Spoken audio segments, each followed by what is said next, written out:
The Rocking Al Show. The future of radio. On November 2nd, 1920, the world's first commercial station, KDKA-AM, was launched.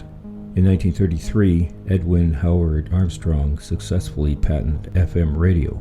Radios began adopting FM bands from the late 50s to the 60s. The emergence of internet radio happened in the late 90s with the advent of internet radio streaming technologies like Icecast, 1998.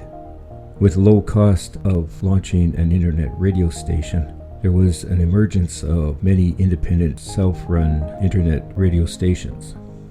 They broadcast to anyone across the globe as long as they have an internet connection. Satellite radios also came to prominence at the turn of the 21st century, and Norway has become the first country to shut off FM radio in favor of digital radio. Some feared that on-demand music streaming services, including AccuRadio, Apple Music, Spotify, and others, might shroud the radio star. Come 2019, the radio industry is still resilient and marching forward into the future. Today, we'll examine trends that will shape the future of radio. Radio future trends. Number 1, podcasting keeps growing, and radios ought to take heed. It's time for radio stations to catch up with the podcast boom before the industry becomes too large, competitive, and difficult to venture into. Based on current statistics, the number of active podcasts is now more than 700,000, with 29 million podcast episodes in over 100 languages. Part of the wide appeal of podcasts is that they are on demand. Radio, on the other hand, is live. Radio stations need to produce original podcast series or repurpose some of their shows into podcasts. There are many benefits to be reaped that include drawing more listeners to their on-air content, making their content evergreen, allowing listeners to catch up with programs they missed, etc. Number 2, radio on all devices. There was a time when listening to the radio was on electronic devices with FM and AM receivers. Now, radio has become ubiquitous on all devices thanks to the internet. You can find purely web radio stations and simulcasts from traditional broadcasters on smartphones, game consoles, smart TVs, car infotainment systems, smart speakers, and more. Smartphones in particular are driving more podcasts and internet radio listening.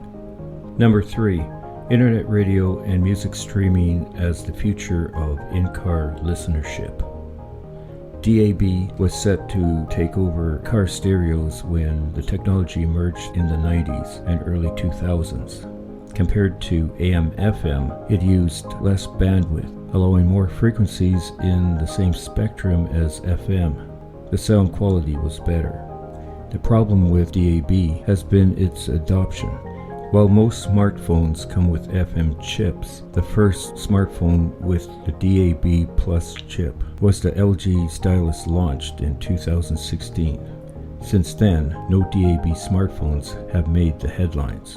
DAB has been dead on arrival. Cars are important to radio listenership, with research showing that half of the daily radio listeners only listen in their cars.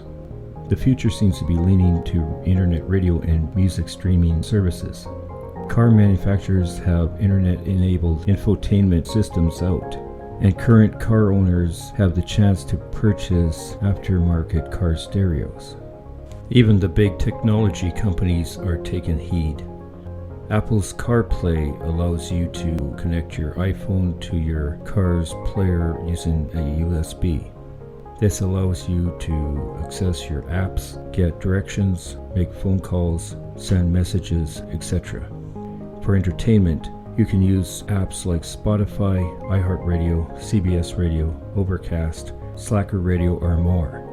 When streaming, you'll be using your phone's internet. Apple has partnered with all the major automobile manufacturers, allowing them to support CarPlay in their infotainment systems. Some of their partners include Audi, Chevrolet, Ford, GMC, Honda, Hyundai, Jeep, Kia, Toyota, Subaru, Volvo, and pretty much all the car brands you know. Android Auto. Google's in-car system offers similar features and more apps, including TuneIn Radio. The biggest hindrance right now, the one thing holding back media streaming, is the cost of mobile data. But this might change as year by year mobile data plans get cheaper. We're also at the dawn of 5G mobile internet. It'll be amazingly faster with up to 10 to 20 times more download speeds compared to what we have right now.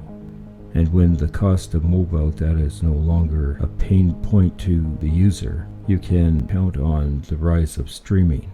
Got any predictions on the future of radio? Will we see a decline in terrestrial radio? Tell us in the comments below. I hope you found this podcast informative. If you have any comments about this or the other episodes, please comment where available or send them to the Rocky Nell Show at rockynellentertainment.ca. I'll be looking forward to reading them. You can also hear the podcast from other apps. Go to www.rock103.ca/apps, where you can download your favorite apps to your devices. Until next time, goodbye everybody. The Rocky Nell Show.